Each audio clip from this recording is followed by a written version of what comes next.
What's up, guys? INSANEDRUMMER. Today I'm going to talk about how to practice on a pad, some things that you should be doing when you're practicing. And this is just an overall goal. Obviously, first you want to have your good match grip and your sticks around the same height on the pad. I would say a good way to start out is just start out with some basic full strokes. Try to make it an even number, like 8 on a hand. Just what we do in drumline. And do it at a comfortable speed. What you're trying to do is make every stroke the same volume.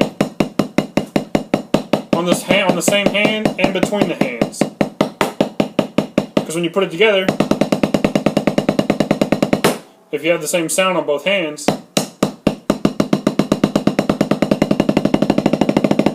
you get a uniform sound roll eventually, if that's what you're looking for. So, just good strong strokes, back and forward.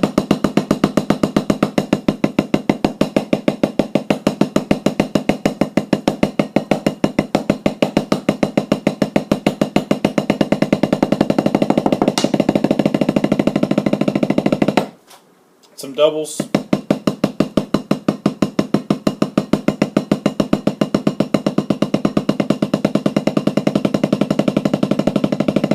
And what you're looking for is stick motions, which means the wrist goes down, the stick brings the rebound back up, the fingers control the stick, you don't clamp the stick like that, you just rest the fingers on the stick.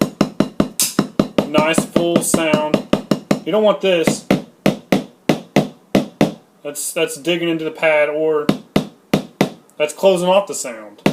You do that with your fingers. You don't want to do that. Leave it loose. You don't want it too loose, but you don't want that. Okay, so there's a difference in this and this. You want a good medium, just like that.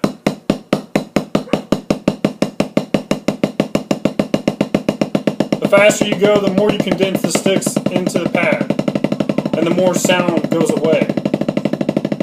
The volume of sound, I mean.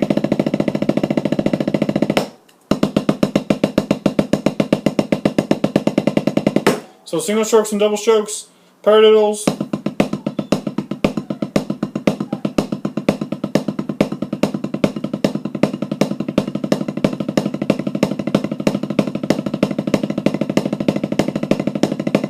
You want the accents to be the same and the taps to be the same.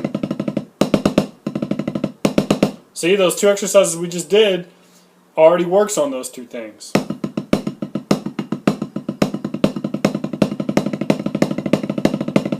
At the same time, though, if you're not doing accent, tap kind of things, you want your playing to be uniform. So you also want to practice doing singles where you get quieter and louder, like decrescendoing and crescendoing.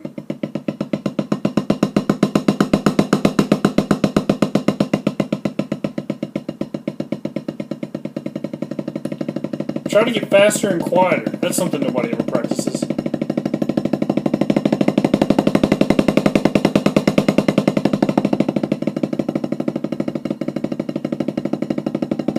You're doing this with light touches with the fingers. Light finger movement is what achieves this.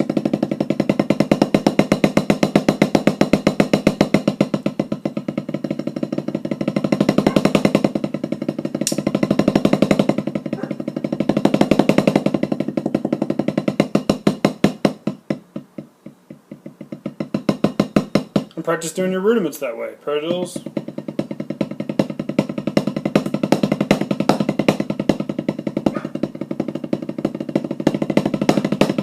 Anything you play can decrescendo and crescendo.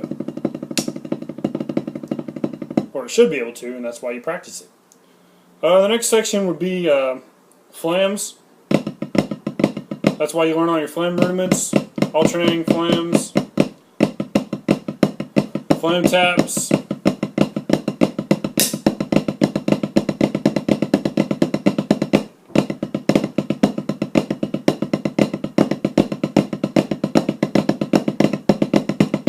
There's all kinds of flam stuff you can do. You just want to kind of keep it in a grouping. Like this is in a grouping of 3. 1, 2, 3, is in a grouping of 4. You don't want to just go.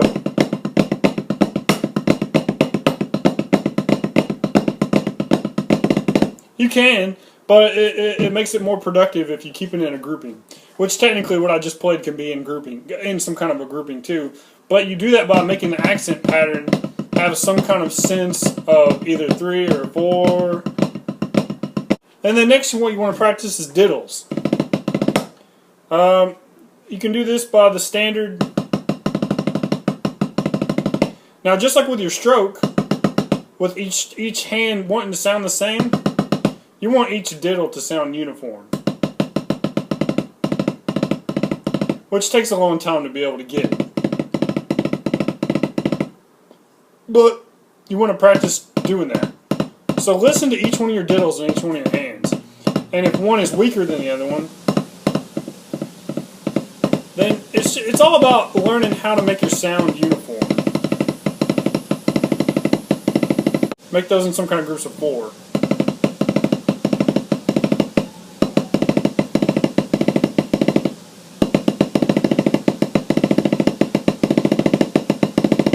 And this can decrescendo and crescendo also.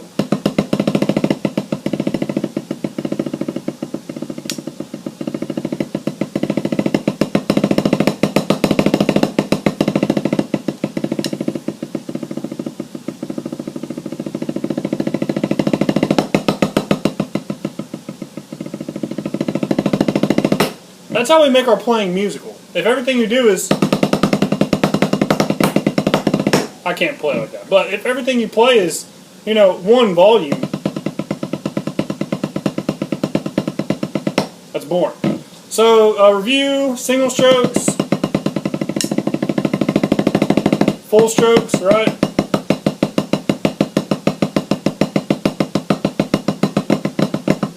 Flams, diddles,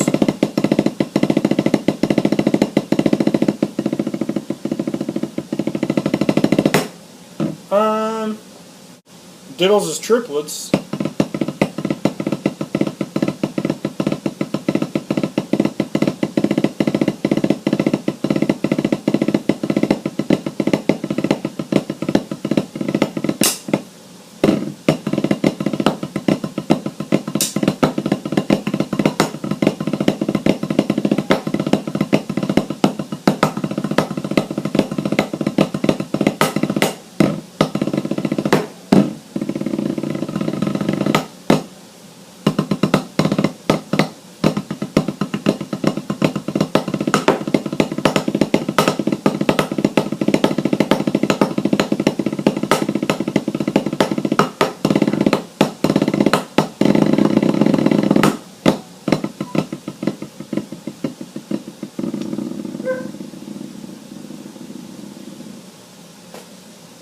Thanks for watching, guys. This is just a general, what to practice.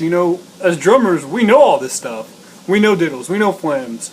But kind of like, we always want to have dynamics with it. And we always want to remind ourselves that all of it goes together in the end. It's all supposed to be for a musical purpose.